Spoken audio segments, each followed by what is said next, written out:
if we do not empower the boy child, we will end up having very powerful women, which is not bad. Don't get me wrong. I mean, I'm a woman myself, but we will end up having very weak men to partner with, and that is something you do not want, and I do not want. For that reason, I have an amazing guest who will be talking to us on the same. He's an author, a life coach, and a boy child advocate. Stay tuned.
Karibu sana. Thank you for coming. Briefly introduce yourself. Thank you, Linda, and thank you for inviting me here at Golden Arc TV. My name is Botani, and people know me as a boy child advocate and also an author who has published several books, with one which is already in the market. And I'm also a motivational speaker and a coach. Oh, nice. So, why a boy child advocate? It's because right from creation, God gave this world to men, and as such, the foundation of our world was founded on the man as a person, and this man was given dominion over the earth, and this is a person who knew what God's plan was for the universe. What are some of the things a son is supposed to know while growing up? Well, if you look at the current social setups we have, there are so many things that are lacking. For example, the current lot of young people actually think that cooking is a gender role. But what I know and what I was taught is that cooking is a life skill. So you don't have to get married early so that you get somebody to cook for you, because this is a life skill that you need to learn, so that even when you're alone, when you're growing up, you can also do this. Again, when we look at the traditional roles of men, like protection, provision, these are things that should actually be taught to our young people and in the right contexts. Because even when we're talking about things like providing, we need to know the context that we are talking about, because what we have right now is a system, a social system that actually exploits the boy children or the men, because the definition they have of provision is very different from what it's supposed to be. Mr. Mutani, you'll have to agree with me that the kind of upbringing of boys currently is different from how our fathers and maybe grandfathers were brought up. What can you say about that? Well, the upbringing might be different, and that's where the problem is, because when you talk about grandfathers, especially mine, those olden days, even the economic setup was different. Those days, most of our mothers were stay-at-home moms. And now the social order is slightly changed, where almost everyone is now a working mom or dad. And most of the times, the children are actively brought up by nannies and house helps and such. So in terms of upbringing, if that is what we are to call it, that is where the challenge is. However, it doesn't excuse it doesn't excuse parents from doing their roles as parents, because even if it has changed, it doesn't mean that we should weaken our parenting because the times have changed. So what really needs to be done is to get back to the core and to ask ourselves, where did the rain start beating us? Yeah, I agree with you on that, because currently, some of our parents, they don't even know their kids. Like, they get out of their house very early in the morning, come back so very late. They don't even spend time with their kids. And it's very... Yeah, and that's the challenge I was talking about, because uh, this person actually believes that they know the person they are raising, whereas the person they know, they meet at night when they come back from work, and the person they live at home during the day are two very different people, because the few hours that the parent is home, the children have actually learned to pretend, whereas during the day when they are free, they have nobody who can question them. Now their real self comes, and this person grows up as a pretender, where the child, even those who have been brought up in church circles, the child will grow up with the parent thinking that this is a very obedient, well-behaved child, but the truth is that this is a pretender. So when this person grows up, we start wondering, what happened to this person who was brought up very well in a church or spiritual setup, but that never happened. So that issue of many parents don't actually create time, because we should be very, very, very what do we call it? It's not specific. We should be very keen, because most of us leave our workplaces, then we go for social joints with our friends. This is the time that we should be creating to spend with our children, to teach them what we want them to be when they grow up.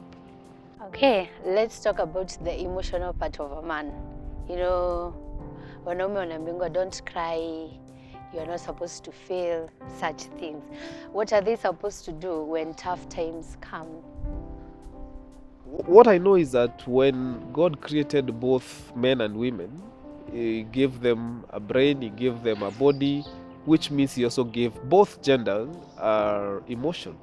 So this idea of thinking that men should not be emotional beings is a creation that came from I don't know where, because you have a right to feel pain, you have a right to express sadness, you have a right to express happiness when you feel happy, and this doesn't matter whether you're a man or a woman. So when a man is going through tough times, their biology expects them to show it somehow. When a person is oppressed, they have a right to express it. So everybody has feelings, including men.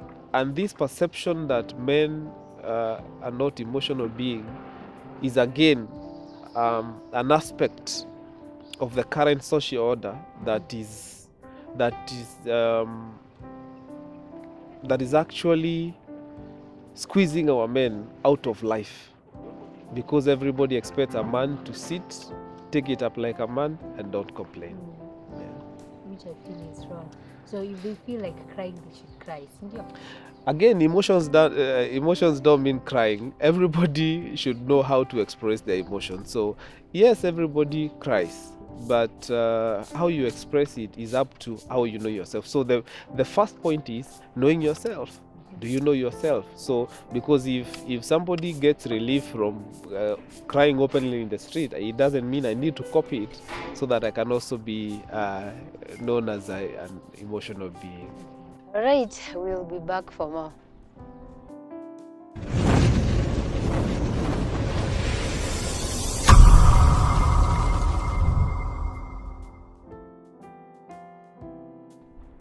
Welcome back. Mr. Mutani, how do we empower the boy child? Now that's a big question, because, for example, let me give you an example. As we seated here, if you were to scream and people came running, whom do you think they would start attacking?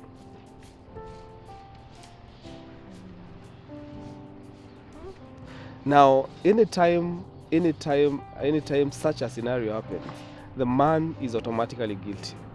If you're walking around the streets and somebody screams, "Mwizi, mwizi," and there is only one man in that vicinity, I can assure you that the crowd will almost automatically, 90% of the time, run after the man.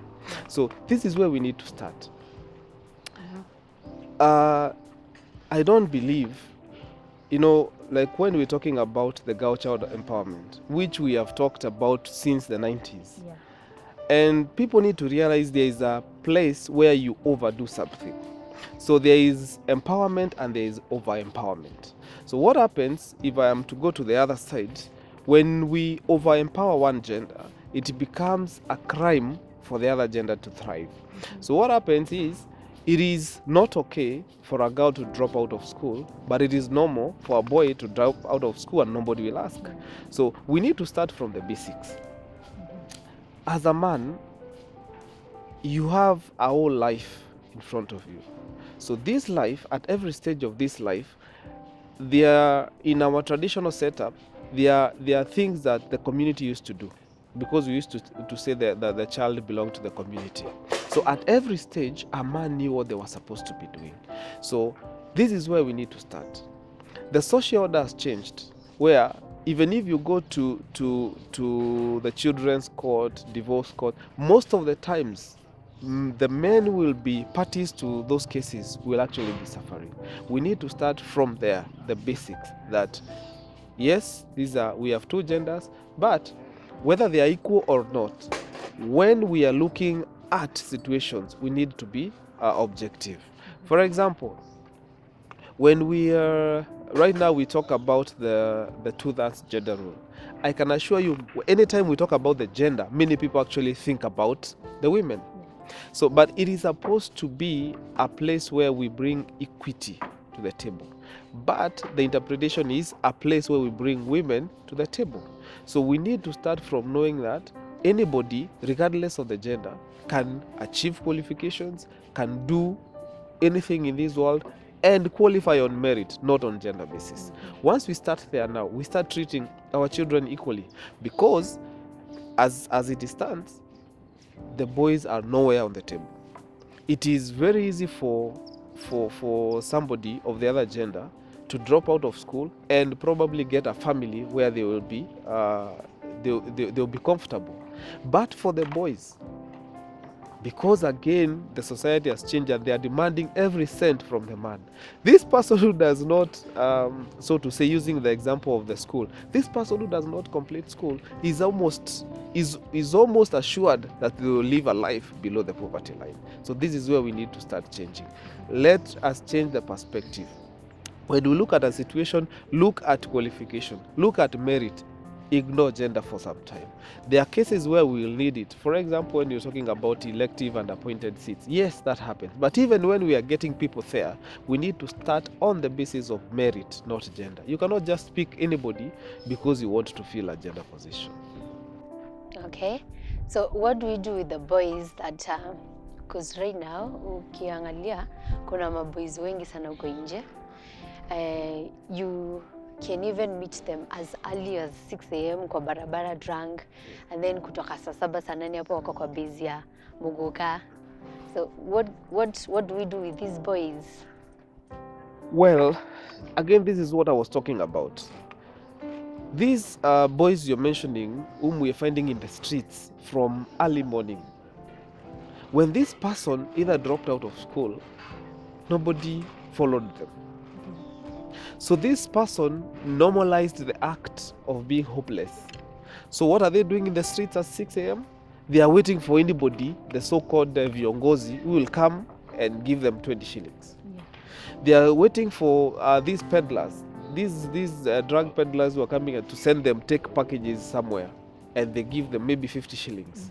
Now, this is where we need to start. The society needs to look, like I was saying, at both genders in an equal manner. So if this person does not have a job, of course we know they are the lazy. We have the lazy ones who need to be we cannot condone laziness. But when something happens to the boy and nobody is concerned, he will go back, he will go to the streets. So your son or my son who is going to school will start seeing as if it is normal to wake up in the morning and sit at the market. Yeah. So one day you send your son to school, this person will go, they will spend the entire day there. Then you will get introduced to drugs, you will get introduced to miraa, you will get introduced to basically theft. At the end of the day, because again man is a social being, these people want to stay where they are friends, and the interpretation of friends is these people they're spending there from their all day from morning to evening. So again, like I said, we need to start from a point of recognizing that every child, every human being, whether male or female, should be given equal opportunity and equal concern. So if a man today drops out of college, we need to give the same equal concern that we give when a girl is not going to school.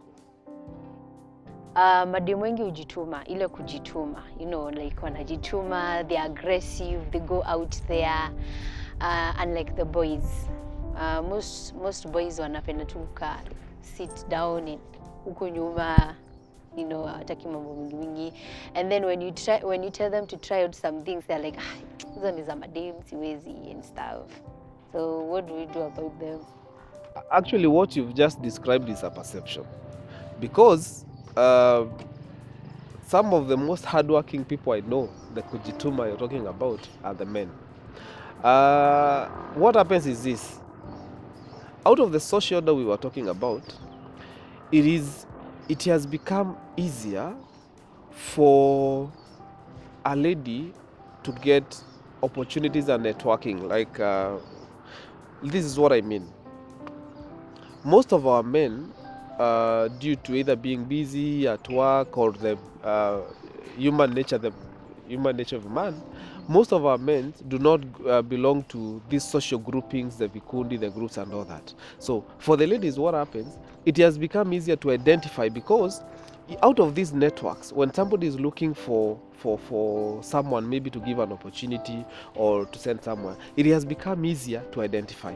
But you see, with the men, unless you're in your boys club, in your social club, outside that social club, you probably know very few people. So what happens to this young person who has not grown to that level of joining a serious boys club like that? They will not get these opportunities. Again, it is again a misconception that it is better for when you have two opportunities, it is better to give a lady than to give a man. There is a saying that which I don't believe in, that they say that when you educate a girl, you educate a village. When you educate a boy, you educate one person. It's wrong, because actually the opposite is true. Because this man, if we educate this man, we are almost certain, if it's in our African setting, we are almost certain that this person will, 90% of the time, this person will live around that area. But this other person, due to issues like marriage and like that, this person is almost certainly going to leave that area. However, anytime there is an issue, one negative issue with one man is interpreted as an issue for all men. You've heard things like all men are dogs, but you never hear that all women are cows or something like that, even when we have serious issues with. So this is a perception that is not right. So many men are very hardworking, but the opportunities arise. But when they arise, the issue of gender comes in, and we start preferring giving the girl child over the boy child. All right, we'll be back for more.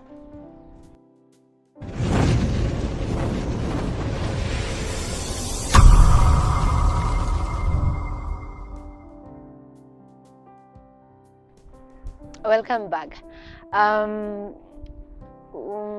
Everybody wants to be successful. I mean, who doesn't want to be successful? And most of the times, like when there are conferences, impact, or there are motivational speakers, most of the times they talk to men about success, which is good, it's not bad.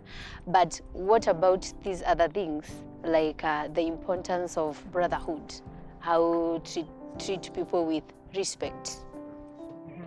Well, if you've read my book, If I Had a Son, I've dedicated a whole chapter on success. And the basic and the simplest answer I will give is this: success is defined differently by different people. If success to you is material wealth, cars, and all these things, then probably when you don't have those things, you will not be successful. But what I know, true success is first knowing yourself and knowing what you expect of yourself. So if you know yourself and then you perform according to what you expect of yourself, you're successful. However, many people think success is equitable to money. Money, yeah. That's when you see almost all of us, and again it will come back to what we've been talking about. Almost all of us will be working their bodies out and ignoring family and friendships and all that, so that we get that extra shilling, so that we feel successful. But for me, I know success is knowing yourself, then accomplishing according to your ability. If you know yourself and you achieve according to your ability, you're set. If you know your destiny to be a volunteer, and you volunteer your entire life, you live to be 80, you have no money, but you're successful. That is my definition of success. So anything else about big cars, they are good. Big cars, big jobs, big houses. But if that is not, you can have a very big house, but probably your potential is somewhere different that you have not exploited. According to me, you're not successful. So you agree with me they should be talked to about some of these things. They should know that success is not just the material things. Everybody needs to know, and I think this is what the Bible teaches. Everybody needs to know what success and wealth is. Actually, wealth has nothing to do with money. And when I'm teaching about wealth, I know wealth includes even the friends that you have, includes your peaceful home, includes your good networks. That is wealth. Riches has everything to do with money. So if you want to be rich, you could be very rich, but you're not wealthy. Again, you could be very rich, but you're not successful. Okay. There's a statement in your book that says, because in Africa we raise our daughters and let our sons grow. Tell us about that. Maybe if you go to the villages, luckily I think you live in a town. If you go to the villages, most of the times you find the young girls with their mothers and aunts. So this is where they learn the life skills, cooking, how to stay with people, how to create families, how to manage themselves. But the boys, most of the times, they'll be playing alone. So if this boy tries to come to where the women are, they will be told, wewe enda kwa baba yako. This boy runs to the father, and where the father maybe is seated with other men, they will tell them, wewe rudi kwa mama yako. So what happens? This boy is somehow keeps on shuffling in between. So what do they settle to do? They just start creating these plastic football, paper football, and they start doing games in the villages away from what they should be doing, because nobody is actually taking the time and the chance to train the boys. But the girl will be very safe under the mothers and the aunts, but the boy will just be, like I say in my book, raising himself. Yeah. But who do we blame? We can blame all the people we want, but the question I would want to ask is, what can we do? Because again, in my book, If I Had a Son, which is a conversation from a father to a son, you see they are the steps that every father or every man should direct fellow men. And this is what the Bible says in Titus, that older men should train younger men. Older women should train younger women. So the chances, you who fits in the description of an older man, which again doesn't mean aged. A 15-year-old is older than a 10-year-old. So anybody can mentor somebody. So we need to raise a generation of mentors who have purposed to change the narrative. Because again, if we don't do that, the only mentors they will get are the ones we were talking about, the ones they are finding in the streets. Okay. Now, you seem so passionate about the boy child. Are there projects you're working on to continue with this, transforming and changing the boys? Yes, I run a company called Motred Motivators, and we've been doing a lot of team building activities and coaching for the men.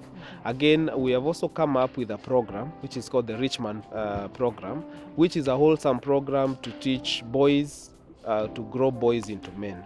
And again, this program has a senior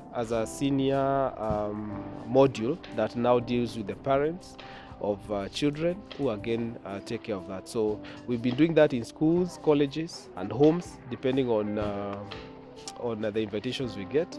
But right now we are moving it to the next level, where we want to create an online program where anybody can log in and buy a module from all over the world, and again follow programs and updates as they come.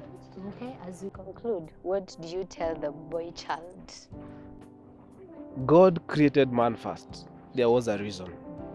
Number two, when a man was born, he had nothing, like the Bible says in the book of Job. You came with nothing and you live with nothing. What that means is you are not a man because of the clothes you wear. Yeah. So even if you're seated out there with no single cent, you're still a man. You're seated there without a job, without a family, without a house, without a car, you're still a man. What you need to do is to take chance of the opportunities and available around you and the chances that the world is giving you to create your success. And again, I said your success is what you define yourself. It's not what people talk about. It's not the jobs, the cars, and those things. So wherever, as long as you are born being a man, you're still a man, regardless of the circumstances around you. Okay. I started by saying he's an author, a very good one. Kuna kitabu kinaitwa If I Had a Son.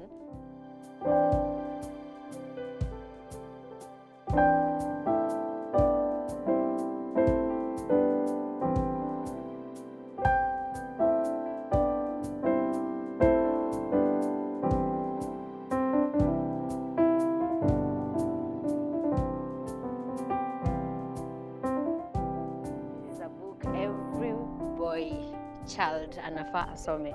So mtu akitaka kusoma hii book, Mr. Mutani, atapata aje? Well, that's a book for everyone, not the men, and I would encourage especially the women to read. You can find the book on Jumia. It's on Jumia. It's also on CLC, kenyaclc.org. You can also find the book on rafubooks.com. You can also find the book. You can also contact me on my social media pages at Mutani Wealth, which is Mutani on Facebook, Instagram, LinkedIn, most of the social media platforms, and in a variety of bookshops. For example, in Nairobi, if you contact Nuria will deliver to your doorstep, and it's available even on Amazon for those who are outside the country. And this is another one. The second book is also almost ready for the market, but we'll discuss that in a later day. Okay, guys, you should get this book. It's a good one. Thank you so much for coming. Nashukuru. Like, comment, subscribe, hit the notification bell. Thank you.